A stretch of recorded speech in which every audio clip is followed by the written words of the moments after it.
Hello friends, मैं हूं आपका दोस्त Sanjeet coder. C++ question practice करने की सीरीज में हम लोग स्टार पैटर्न देख रहे हैं और आज जो हमारे स्टार पैटर्न होने वाले हैं वो बेसिकली ये होगा।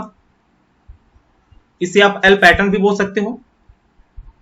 तो यदि याद हो तो लास्ट टाइम हमने एक प्रोग्राम किया हुआ था और इस प्रोग्राम में हमारे नंबर ऑफ कंडीशंस बन रहे थे। तो यदि मैं आपको बोलूं कि इस प्रोग्राम के हेल्प से आप 20+ प्रोग्राम खुद से क्रिएट कर सकते हो, तो फिर क्या आप बोलोगे? आप यही बोलोगे कि ये पॉसिबल हो ही नहीं सकता।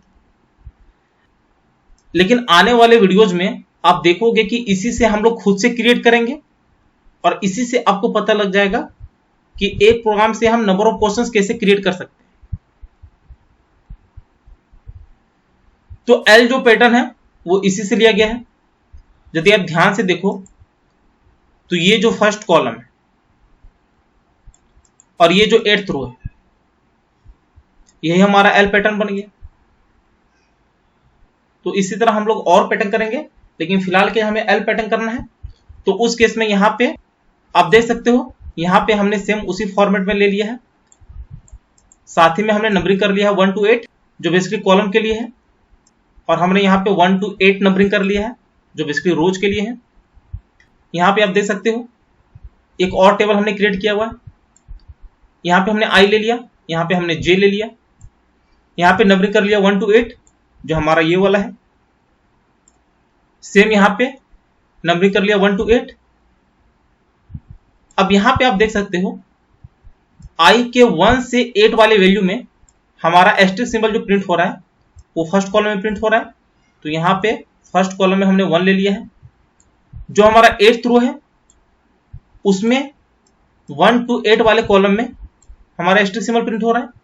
तो यहाँ पे 1 to 8 हमने ले लिया। अब हमें कंडीशन निकालना है। तो यहाँ पे आप देख सकते हो जो हमने लास्ट टाइम किया था कि यहाँ पे यदि आई का वैल्यू 1 to 8 हो तो हर एक केस में हमारा जो एस्टेरिस्क सिंबल प्रिंट हो रहा है वो फर्स्ट कॉलम में प्रिंट हो रहा है। तो क्या यहाँ पे मैं लिख सकता हूं कि यदि j का वैल्यू 1 हो तो हमारा एक एस्टेरिस्क सिंबल प्रिंट हो जाए। तो i का कोई भी वैल्यू होगा, यदि ये वाला कंडीशन सेटिस्फाई करेगा हमारा एक एस्टेरिस्क सिंबल प्रिंट होगा।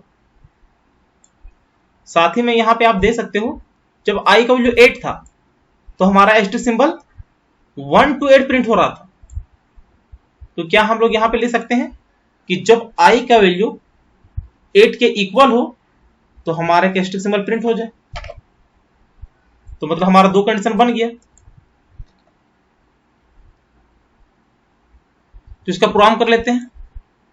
तो यहाँ पे फाइल पे गया, न्यू गया, एम्प्टी फाइल गया, कंट्रोल एस किया। हमारा जो फाइल नंबर रहेगा वो पैटर्न 19 रहेगा।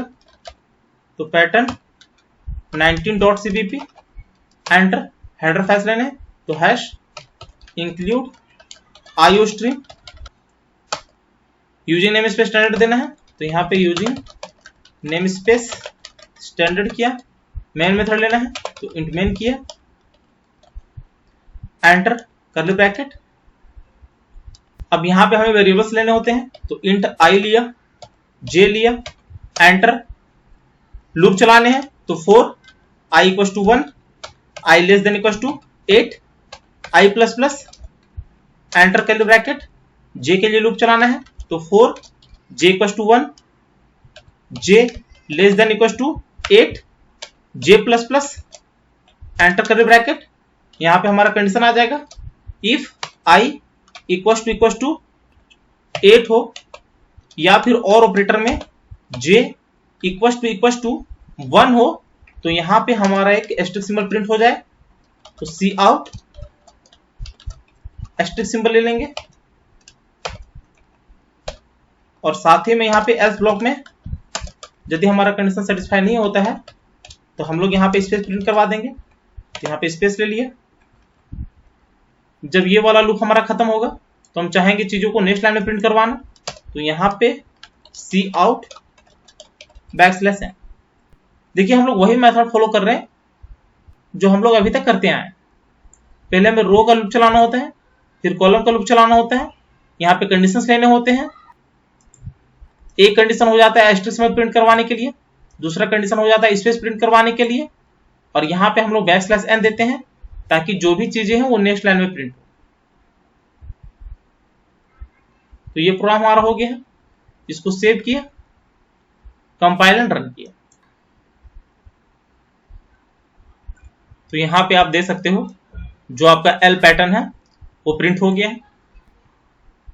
अब सपोज इसको हम रिवर्स करते हैं। रिवर्स कहने का क्या मतलब है कि ये वाला जो पैटर्न है ये यहां पे ना लेके हम लोग यहां पे ले लेते हैं। तो इस केस में क्या करोगे?